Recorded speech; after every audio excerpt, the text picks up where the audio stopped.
You called me boring. Now watch how interesting revenge can be. I'm Michael Harrison, 38 years old, and for 12 years I thought I had built something real with Sarah. We lived in a beautiful colonial house in Westchester, complete with white picket fence and manicured lawn that screamed suburban success. I ran a cybersecurity consultancy from my glass-walled home office, the kind of work that hums quietly until something breaks catastrophically. Sarah worked as a marketing director for a tech startup downtown, climbing the corporate ladder with ruthless ambition that initially attracted me to her. To everyone who knew us, we were the postcard perfect couple. To neighbors, we were the success story they aspired to become. To me, we were safe, stable, forever. To Sarah, as I would soon discover, we were apparently suffocating and dull. Looking back, I can track the decline like timestamps on a server log.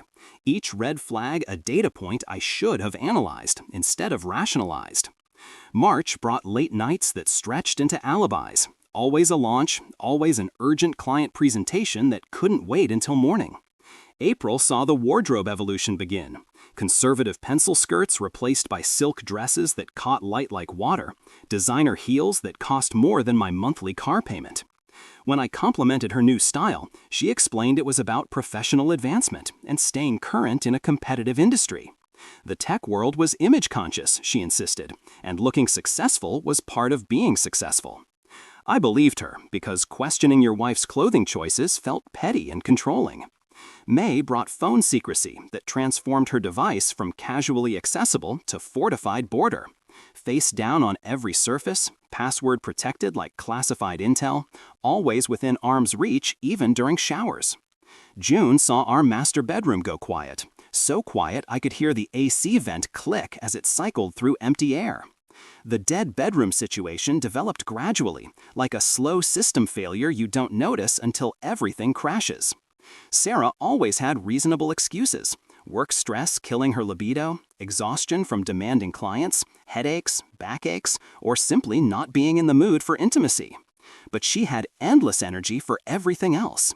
July introduced mysterious phone calls she'd take in other rooms, speaking in hushed, urgent tones about work drama or friend issues that were too complicated to explain right now.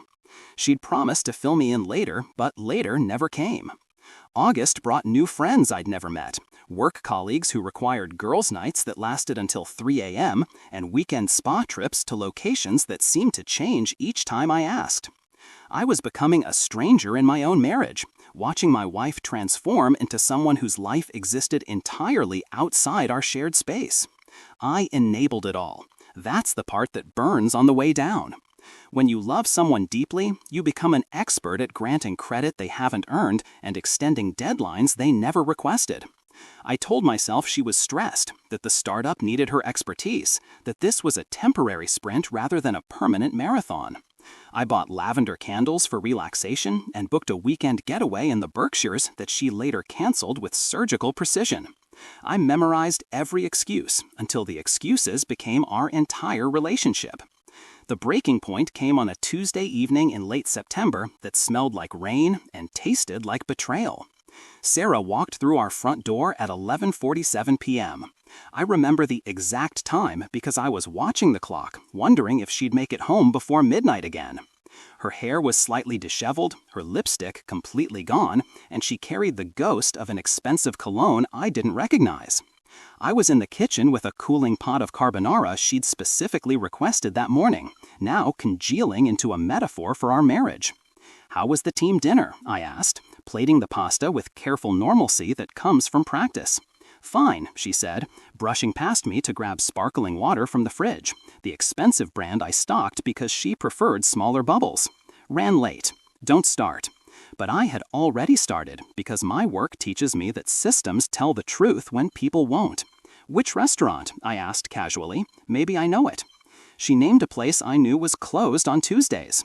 When I mentioned this inconsistency, she didn't try to correct her story or provide alternative explanations. Instead, she exploded with disproportionate fury, like someone caught in a lie who decides offense is the best defense. "Why are you interrogating me like some kind of criminal?" she screamed, throwing her purse onto the counter hard enough to knock over a ceramic vase. I work my ass off to contribute to this household, and this is the thanks I get? Suspicion and accusations? The anger seemed manufactured, performed rather than felt, but it was what came next that changed everything between us forever. She turned to face me fully, her eyes cold and calculating, and delivered the words that would echo in my mind for months. "You're too boring for me now, Michael. Maybe if you were more exciting, more spontaneous, more like..."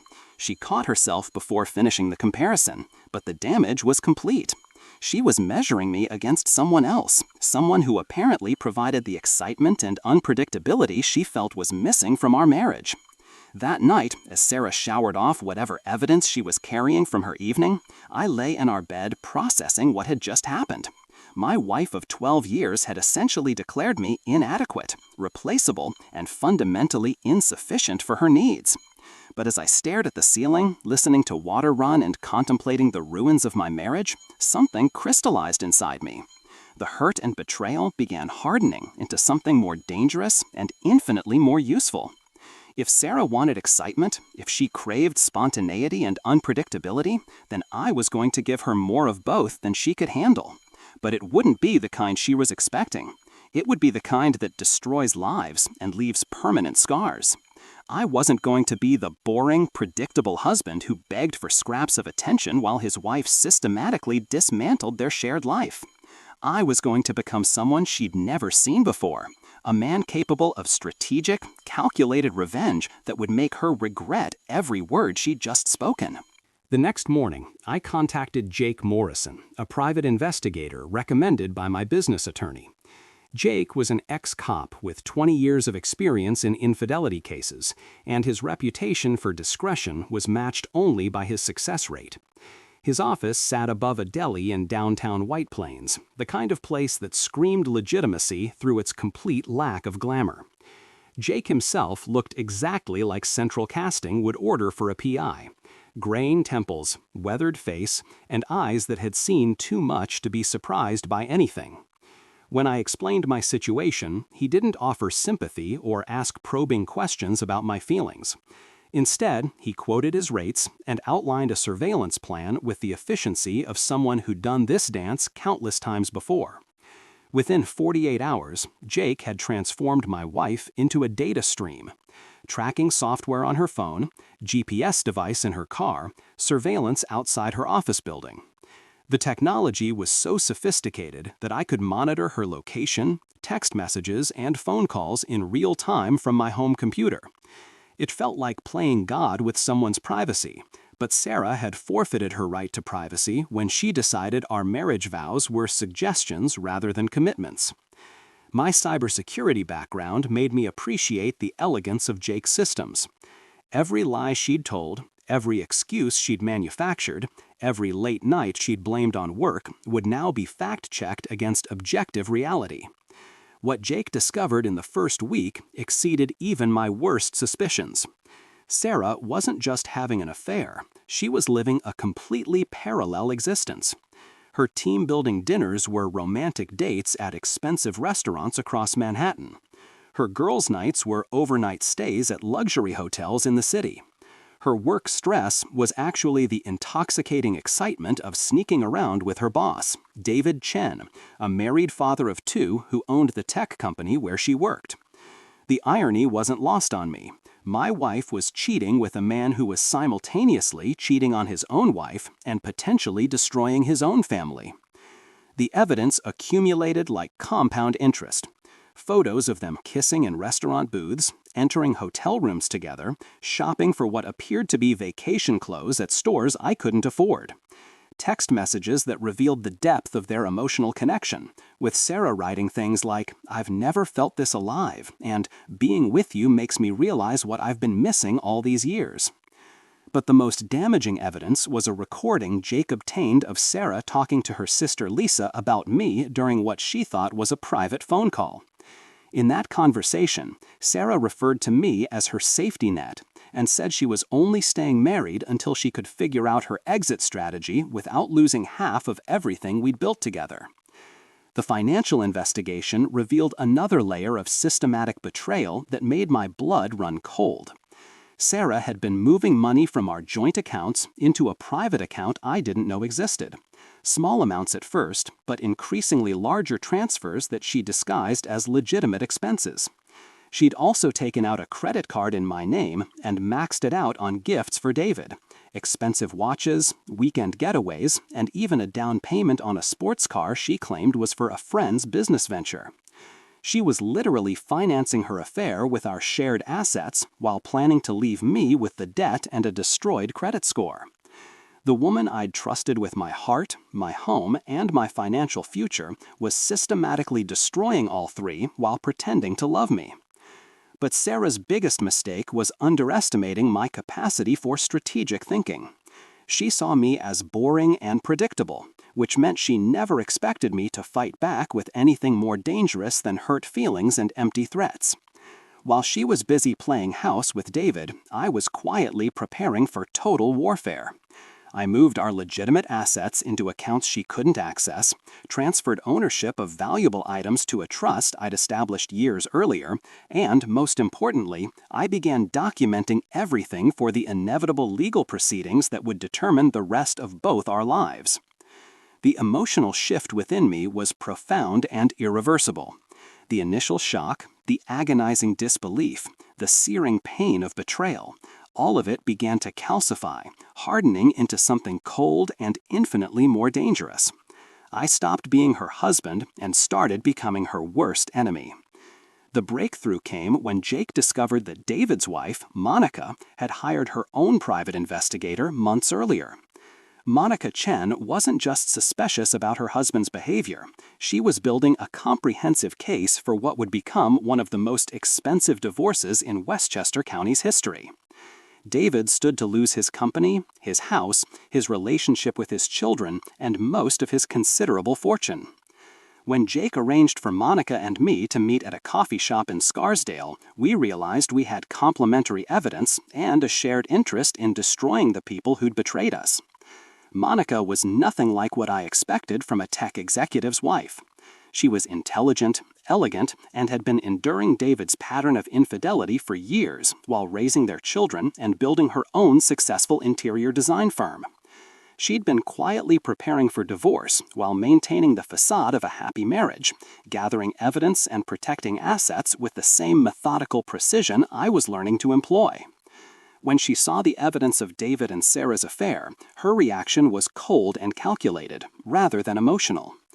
"I've been waiting for the right moment to destroy him completely," she told me over coffee that had grown cold while we compared notes. "Your wife just gave me the perfect ammunition to ensure he loses everything." Our alliance formed naturally around shared betrayal and complementary resources. She had evidence of David's pattern of infidelity spanning several years, plus detailed financial records showing how he'd been hiding money and manipulating business accounts. I had evidence of Sarah's theft, her systematic deception, and, most importantly, recordings of her discussing her exit strategy that would prove premeditation in divorce court. Together, we could destroy both of them simultaneously, while protecting ourselves from the financial and emotional devastation they'd planned to inflict on us. The plan we developed was elegant in its simplicity and devastating in its scope. Sarah and David thought they were being clever by scheduling their romantic getaways during business trips and family events, but their predictability became their fatal weakness. We knew they were planning to spend our 12th wedding anniversary weekend together at a resort in the Hamptons, while I was supposedly visiting my sick mother in Boston. Sarah had already told me she couldn't join me because of a critical work commitment that required her to stay in the city over the weekend. Little did she know, I had entirely different plans for our anniversary celebration, plans that would give her all the excitement and unpredictability she'd been craving. The setup required perfect timing and theatrical precision. Monica and I spent weeks planning every detail, from the location to the guest list to the dramatic reveal that would expose both of our cheating spouses simultaneously. We decided to host the confrontation at Meridian, the very restaurant where Sarah and David had their first romantic dinner according to Jake's surveillance photos. The irony of destroying their relationship in the same place where it began felt like poetic justice, and the upscale atmosphere would ensure plenty of witnesses to their public humiliation.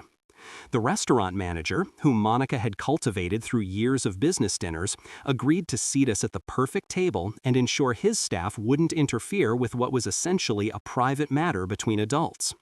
3 days before our anniversary, I played my role with Oscar-worthy precision. I told Sarah I was disappointed she couldn't join me in Boston, but understood that work had to come first. I even helped her pick out a dress for her supposed business dinner on Saturday night, complimenting how beautiful she looked while internally preparing for the performance of my lifetime. Sarah was so convinced of her own cleverness that she didn't notice I was wearing a wire during our conversation, or that everything she said was being recorded for evidence. When she kissed my cheek goodbye that morning, promising to miss me terribly while I was away, I almost admired her commitment to the lie. On the night of our anniversary, I arrived at Meridian 30 minutes before Sarah and David's reservation. Monica was already there, looking absolutely stunning in a red dress that commanded attention while projecting the confidence of someone about to destroy her enemies. We were seated at a table with perfect sightlines to booth 17, where the cheating couple always sat. Close enough to hear their conversation, but far enough away to avoid detection until we were ready. The restaurant hummed with quiet conversations and clinking silverware, the perfect backdrop for what was about to become the most dramatic evening of several people's lives. Sarah and David arrived exactly on time, completely absorbed in each other and oblivious to their surroundings. They held hands, whispered intimately, and behaved like teenagers in love rather than two married adults destroying multiple families. Sarah wore the black dress I'd helped her choose, accessorized with diamond earrings I'd never seen before, obviously gifts from her lover. David was equally dressed up, clearly having told Monica his own elaborate lies about his whereabouts. For 25 minutes, I watched my wife transform into someone I barely recognized, animated and genuinely happy in a way I hadn't seen at home in over a year. Every laugh, every touch, every loving glance was like a knife twisting in my chest, but I maintained my composure. This wasn't about my pain anymore. This was about justice.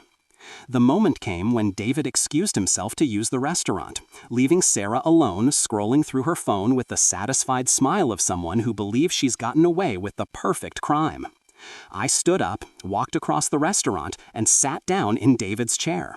Before she could process what was happening, the look of pure terror on Sarah's face was worth every sleepless night I'd endured. Her mouth opened and closed soundlessly, and her hands shook so violently that she knocked over her wine glass, sending red liquid spreading across the white tablecloth like blood.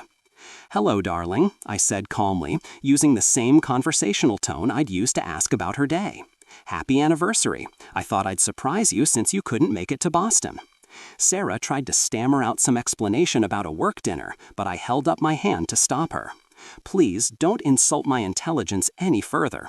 I know exactly who you're here with and exactly what you've been doing for the past 8 months." I reached into my jacket and placed a small wrapped box on the table between us. "Since you couldn't celebrate our anniversary properly, I brought you a gift." That's when Monica appeared beside our table like an avenging angel, her presence commanding immediate attention from nearby diners. "Hello, Sarah," she said with a smile that could freeze hell.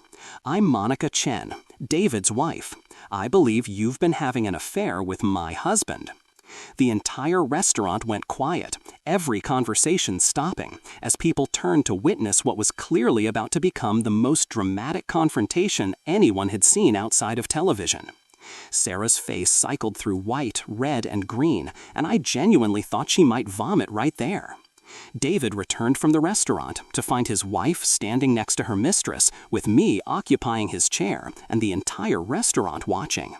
He tried to maintain dignity by playing dumb, but Monica shut that down immediately. "Don't even try it, David. We have photos, videos, financial records, and witness statements. Your only choice is whether you want to discuss this privately or continue the show for everyone here." Inside the gift box lay the bracelet I'd given Sarah on our 5th anniversary, now paired with a tiny camera that had been recording their corner booth for weeks. Consider it our director's cut. I said quietly. The conversation that followed was a masterclass in controlled destruction. Monica and I took turns presenting evidence, while Sarah and David tried desperately to minimize, justify, or explain away 8 months of systematic betrayal. Every excuse was met with contradictory documentation. Every lie was exposed with recorded proof. Every attempt at emotional manipulation was countered with cold, hard facts. Sarah's secret account, the credit card fraud, David's pattern of affairs, the insider trading scheme they'd been running together. Within 30 minutes, we had completely dismantled their fantasy and forced them to confront reality. The financial revelations were particularly devastating. When I explained that I'd discovered her theft and moved our assets, Sarah finally broke down completely. David's situation was equally dire, as Monica detailed how his affairs had violated moral clauses in business contracts, potentially costing him millions. But the real knockout punch came when Monica revealed she'd already filed for divorce and frozen his business accounts. Without her cooperation, he'd be bankrupt within weeks. Sarah suddenly realized her meal ticket was about to become a liability. As we prepared to leave, Sarah grabbed my arm desperately. "Michael, please, we can work this out. I made a mistake, but I still love you." I looked at her for a long moment, then gently removed her hand. "Sarah, this wasn't one mistake. This was 8 months of calculated betrayal and theft. You made a choice. Now you get to live with the consequences." The evening concluded with both of them begging for privacy, but we had other plans. The reporter from the Business Journal was already investigating corruption in the tech industry, and David's company was about to become front-page news. The aftermath was swift and surgical, like watching a controlled demolition where every structural failure had been precisely calculated. Within 72 hours of our restaurant confrontation, Sarah's carefully constructed world began collapsing in spectacular fashion. The Business Journal ran the story on page 1, complete with photos from our dramatic evening and detailed allegations about financial improprieties that made David's tech company front-page news. Her employer terminated her immediately after receiving comprehensive documentation of her affair with a married client, complete with evidence that violated multiple company policies regarding professional conduct and conflict of interest. The tech startup she'd climbed so ruthlessly had zero tolerance for exactly this type of scandal, and her departure was announced internally as resignation due to personal circumstances. Her professional reputation in the industry evaporated overnight. David's situation deteriorated even faster than Sarah's career. His business partners called an emergency meeting after the scandal hit every major business publication, and the board voted him out of his own company within a week. The moral turpitude clauses that voided his employment contract also forfeited his equity stake, leaving him with nothing but mounting legal bills and federal investigators asking uncomfortable questions about insider trading. Monica's divorce attorney had been preparing for this moment for months, and the settlement negotiations were less negotiation than complete capitulation. David lost the house, the cars, his business stake, and most importantly, primary custody of his children.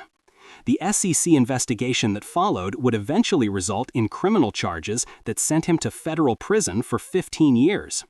The divorce proceedings were a masterclass in preparation meeting opportunity. My attorney presented evidence so comprehensive that Sarah's lawyer recommended she accept whatever terms I offered rather than face a trial that would expose her crimes to public scrutiny. The house she thought she'd get half of was owned by a trust I'd established years earlier, meaning she had no legal claim whatsoever. The joint accounts she'd systematically drained were investigated, and she faced restitution orders for funds she no longer possessed. The credit card fraud charges in my name carried potential prison time, adding criminal consequences to her civil losses. She walked away with her personal belongings, mounting legal bills, and the knowledge that her betrayal had cost her everything she'd worked to build. But perhaps the most satisfying destruction was watching her support system collapse. Friends who'd initially defended her affair as finding herself quickly distanced themselves once the financial crimes became public. Her sister Lisa, who'd giggled during those recorded phone calls about exit strategies, found our family gatherings permanently closed to her. The colleagues who'd enabled her girls' nights went silent when HR requested their devices for investigation. Even David, her supposed soulmate, turned on her when facing federal charges, claiming she'd manipulated him into the financial schemes that destroyed his company. 6 months later, I was sitting in my renovated home office, reviewing investment portfolios that had grown substantially since I'd strategically shorted David's company stock before the scandal broke. My cybersecurity consultancy had expanded dramatically, benefiting from businesses suddenly aware of internal threats and seeking expertise in protecting their assets. The profits from my calculated financial moves, combined with the complete protection of my assets during divorce, had left me more financially secure than ever before. The house felt different now, lighter somehow, after professional cleaners had removed every trace of Sarah's presence and interior designers had transformed it into something entirely mine. Monica and I had grown closer through our shared experience of strategic revenge and rebuilding. Our relationship developed naturally from mutual respect and understanding of what it meant to fight back against betrayal.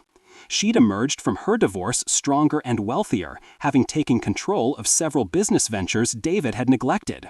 Together, we'd built something genuine from the ashes of our destroyed marriages, founded on loyalty and honesty rather than convenience and deception. The moment of perfect closure came on a Tuesday evening when I was dining at an upscale restaurant downtown with Monica. Across the room, I spotted Sarah sitting alone at a corner table, wearing an off-the-rack dress and looking older than her 36 years. Her hair was styled at a chain salon rather than the expensive spa she used to frequent, and everything about her appearance screamed financial desperation. When she noticed me, she started to approach with the desperate expression of someone who still believed apologies could undo consequences. I simply shook my head and turned back to Monica, dismissing her as completely as she'd once dismissed our marriage. Later that evening, Sarah sent a text from yet another new number. "Michael, I made a mistake. I miss you. Can we talk?" I blocked the number without reading it twice. Some mistakes don't deserve second chances, and some people only learn when they lose absolutely everything. She'd wanted excitement and unpredictability in her life, and I delivered both in ways she never expected or desired. As Monica and I walked home together, I reflected on how completely my life had transformed since that September night when Sarah first declared me inadequate for her needs. I'd lost a wife, but gained self-respect. I'd lost a marriage, but found love with someone who understands that trust isn't renewable once broken. I'd lost my illusions about forever, but I'd gained knowledge that I was capable of fighting strategically when it mattered most. Sarah had been wrong about me. The most dangerous people are often those who appear quiet and predictable, but possess the intelligence and determination to completely destroy anyone who underestimates them. I wasn't boring, I was strategic. I wasn't predictable, I was patient. And when someone I loved betrayed me fundamentally, I proved that even the most boring husband can become the most dangerous enemy. You called me boring, Sarah, but boring men don't orchestrate revenge that destroys lives, careers, and futures while emerging stronger and wealthier. Boring men don't turn their cheating wives' affairs into federal investigations and walk away with everything while their betrayers lose it all. Maybe I was boring when I trusted your lies and put your happiness ahead of my dignity. But the moment you decided I wasn't enough, I started being boring and started being dangerous. And that, darling, was the most interesting mistake you ever made.